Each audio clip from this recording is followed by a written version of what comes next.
Bismillahirrahmanirrahim. Assalamualaikum warahmatullahi wabarakatuh.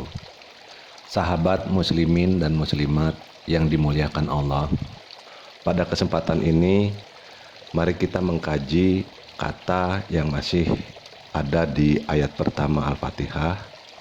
Bismillahirrahmanirrahim, yaitu kata Allah. Dalam Al-Quran, kata Allah ini terdapat pada sekitar 1827 ayat atau hampir 30% dari seluruh ayat Al-Quran.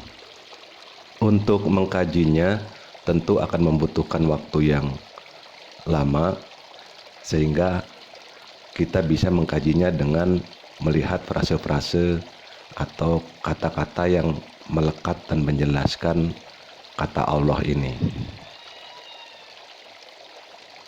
Ada frase innallah yang artinya sesungguhnya Allah terdapat dalam 261 ayat. Lalu anallah artinya juga sesungguhnya Allah terdapat dalam 85 ayat. Wallah artinya dan Allah terdapat dalam 230 ayat. Lillah artinya bagi Allah terdapat dalam 146 ayat. Billah artinya dengan Allah terdapat dalam 144 ayat.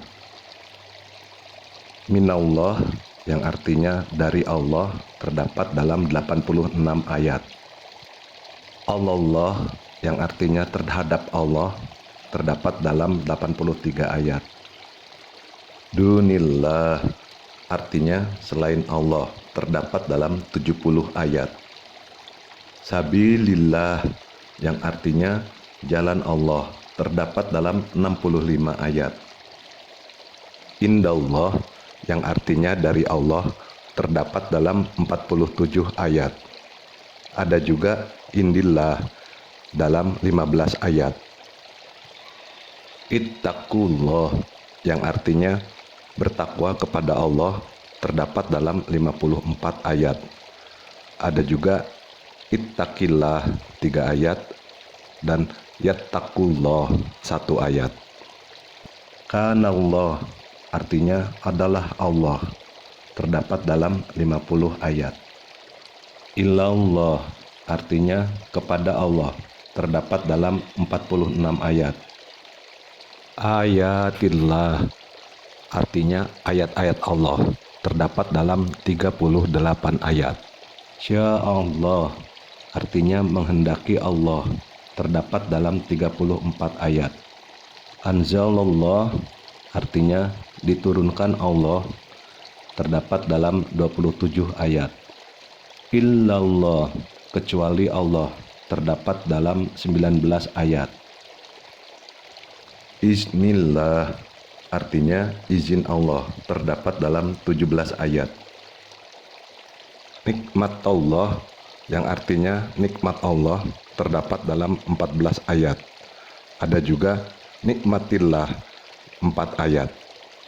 Ubudullah yang artinya sembahlah Allah terdapat dalam 17 ayat. Hoirallah yang artinya bukan Allah terdapat dalam 7 ayat. Ada juga hoirillah 5 ayat dan hoirullah 5 ayat. Hudallah yang artinya petunjuk Allah terdapat dalam 5 ayat. Ada juga hadallah terdapat dalam 4 ayat. Selain itu ada hududullah yang artinya petunjuk-petunjuk Allah atau hukum-hukum Allah yang terdapat dalam 6 ayat. Fillah artinya tentang Allah terdapat dalam 11 ayat. Ma'allah yang artinya tidaklah Allah terdapat dalam 10 ayat. Ya'lamullah yang artinya agar mengetahui Allah terdapat dalam 3 ayat. Ada juga ya'lamillah 3 ayat dan ya'lamallah 3 ayat. Yuridullah yang artinya menginginkan Allah terdapat dalam 10 ayat. Ada juga yuridillah 2 ayat. Uskurullah yang artinya berzikirlah kepada Allah, terdapat dalam 8 ayat. Ada juga zakarullah dalam 2 ayat. Kitabillah yang artinya kitab Allah, terdapat dalam 6 ayat. Ada juga kitaballah 3 ayat. Khozallah yang artinya mengambil Allah, terdapat dalam 9 ayat. Qalallah yang artinya berfirman Allah, terdapat dalam 9 ayat. Ja'alallah yang artinya menjadikan Allah, terdapat dalam 8 ayat. Fa'allah yang artinya maka Allah, terdapat dalam 6 ayat. Rahmatillah artinya rahmat Allah, terdapat dalam 3 ayat. Ada juga rahmatullah 2 ayat dan rahmatullah 1 ayat. Fadlillah yang artinya karunia Allah, terdapat dalam 5 ayat. Ada juga faddalallah 3 ayat. Bihillah artinya dengannya Allah, terdapat dalam 5 ayat. Wajhillah artinya wajah Allah, terdapat dalam 2 ayat. Ada juga wajhallah 2 ayat dan wajhullah 1 ayat. Manallah yang artinya memberi karunia Allah, terdapat dalam 4 ayat. Dan masih banyak lagi frase-frase Allah yang jumlah ayatnya kurang dari 5 ayat. Misalnya istaghfirullah yang artinya mohon ampun kepada Allah, terdapat dalam 1 ayat. Dengan banyaknya jumlah ayat yang mengandung kata Allah ini, berarti kita harus lebih sabar untuk bisa memahami dan mendapatkan hikmah dari petunjuk-petunjuk Al-Quran tentang Allah ini. Namun kita menyadari bahwa tentunya kata Allah ini, petunjuk Al-Quran tentang Allah ini, itu akan mengarahkan kita untuk lebih mengenal Allah, lebih mendekatkan diri kepada Allah, atau kita kenal dengan makrifat kepada Allah. Nah, dengan demikian kita bisa mengambil gambaran besar dari ayat-ayat ini, yaitu dengan melihat jumlah-jumlah ayat. Jumlah-jumlah ayat yang berbeda-beda ini menginspirasi kita bahwa ayat yang banyak tentu adalah ayat yang paling penting. Artinya seperti innallah itu adalah lebih penting daripada istaghfirullah. Artinya penting dalam arti kata ada penekanan-penekanan dari nilai-nilai yang membawa kita lebih mendekatkan diri kepada Allah. Jadi semakin banyak jumlah ayat, tentu semakin tinggi kedudukan dalam bermakrifat kepada Allah. Untuk mencapai makrifat yang tinggi, tentu kita harus membaca semua ayat tentang Allah, bahkan seluruh ayat Al-Quran, ditambah lagi dengan hadis-hadis atau teladan-teladan yang telah diberikan oleh Rasul. Tetapi untuk mendapatkan tuntunan dan pijakan-pijakan umum dalam bermakrifat, kita bisa mengambil hikmah dari urutan jumlah ayat dari frase-frase Allah ini. Secara frase, setidaknya kita melihat ada 2 pemilahan besar, di mana untuk menapak makrifat yang tinggi itu kita harus melakukan keduanya. Nah, di satu sisi ada frase-frase yang terkait dengan amal, dan di sisi lain banyak frase-frase yang terkait dengan keyakinan atau iman atau ilmu. Dari rangkaian jumlah frase Allah ini, kita dapat memetik atau memilih beberapa frase ini tanpa mengabaikan frase-frase lain ya. Kita pilih beberapa frase untuk mendapatkan gambaran apa saja sih tangga-tangga atau tahapan-tahapan dalam meningkatkan makrifat. Jadi di sisi amal tadi atau hal-hal yang harus kita lakukan itu ada beberapa frase yang bisa kita petik, yaitu istaghfiru yang di bawah yang jumlahnya sedikit, yang artinya memohon ampun. Lalu dengan jumlah yang lebih banyak lagi adalah ushkurullah, yaitu berzikir atau mengingat Allah. Lalu naik lagi tahapannya adalah ubudullah, yaitu kita beribadah. Lalu naik lagi adalah ittaqullah, artinya kita bertakwa. Dan ada dengan jumlah frase yang lebih tinggi, yaitu sabilillah, yaitu berjuang di jalan Allah. Sedangkan beberapa frase yang bisa dipetik untuk menggambarkan tahapan-tahapan atau tangga-tangga dalam hal keimanan dalam makrifat itu ada beberapa. Nah, kita bisa ambil rahmatillah yang jumlahnya lebih sedikit, di mana kita memahami atau menyadari betapa berlimpahnya karunia dan rahmat Allah. Lalu kemudian dengan jumlah frase agak banyak adalah hudallah, yang artinya adalah petunjuk-petunjuk dan tuntunan dari Allah. Lalu meningkat lagi adalah insya Allah, di mana kita memahami bahwa semua kejadian adalah atas kehendak dan izin Allah. Lalu yang lebih tinggi lagi adalah lillah, di mana kita mendedikasikan semua aktivitas hidup bahkan mati kita hanya bagi Allah. Dan yang paling tinggi adalah innallah, di mana kita diberitahu sesungguhnya Allah itu seperti apa, sehingga kita lebih mengenal sifat-sifat Allah, kita ridho kepada Allah, dan tentu saja kita rindu kepada Allah. Dari tangga amal dan tangga ilmu menuju ma'rifatullah ini, kita bisa melihat ada 5 jenjang untuk meningkatkan ma'rifat. Tentu saja ini adalah suatu upaya generalisir atau lebih bersifat memudahkan kita, karena jenjang menuju ma'rifat itu sangat banyak, tetapi ini hanya untuk memudahkan kita.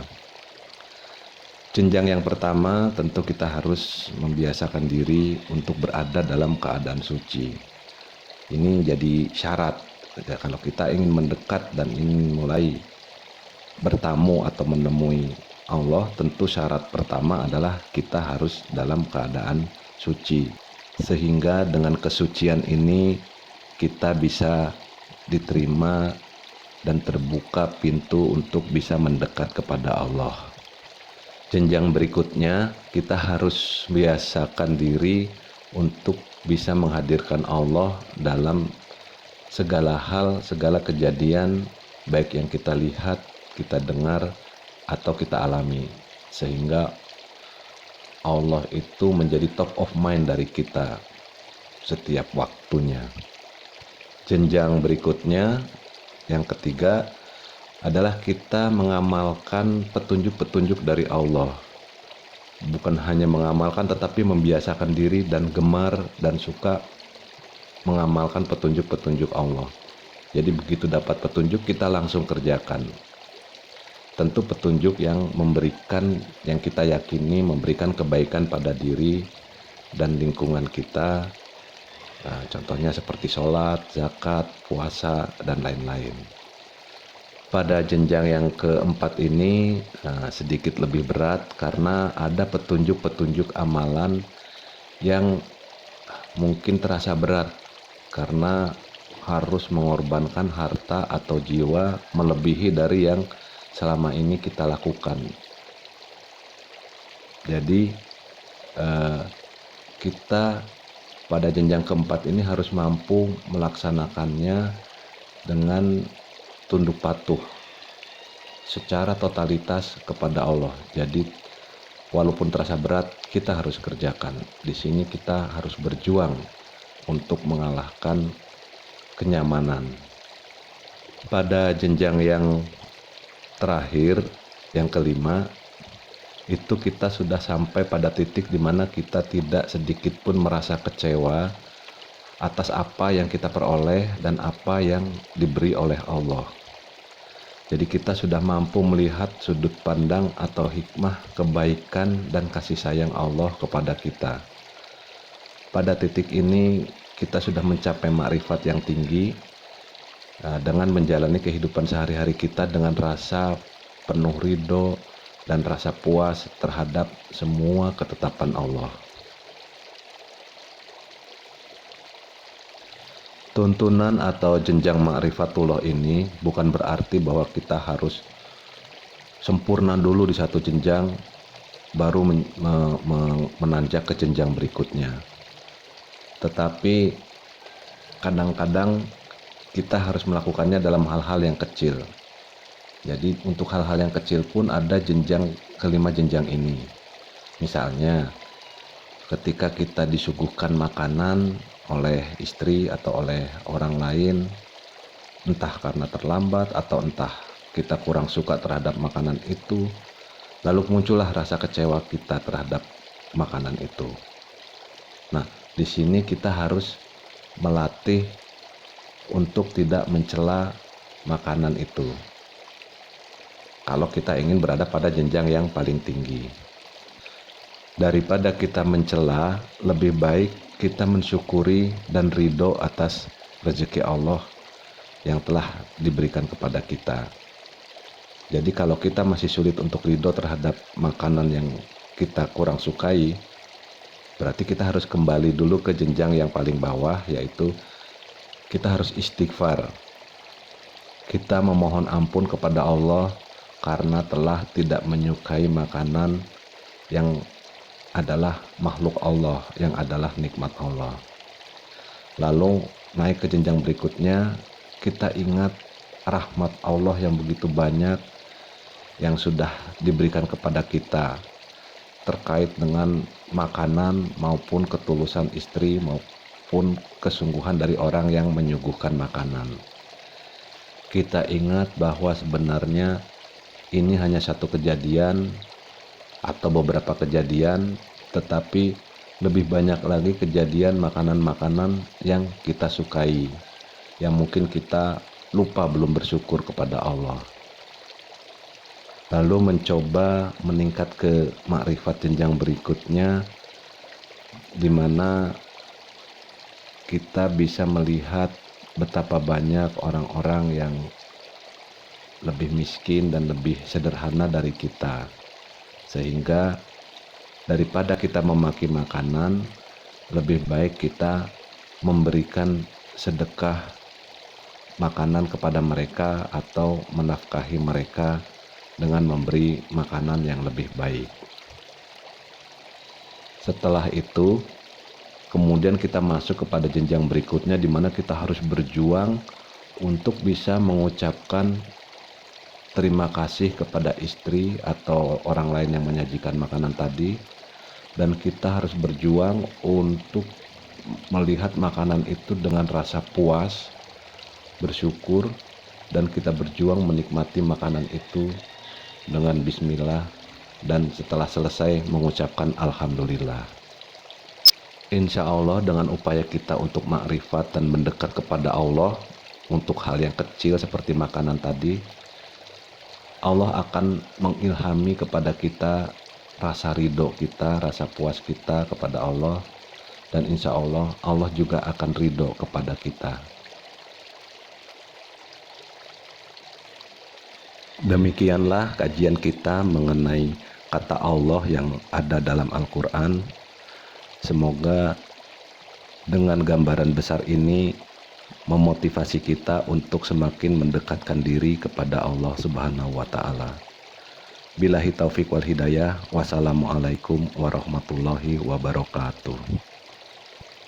Subhanakallahumma wa bihamdika asyhadu alla ilaha illa anta astaghfiruka wa atubu ilaih.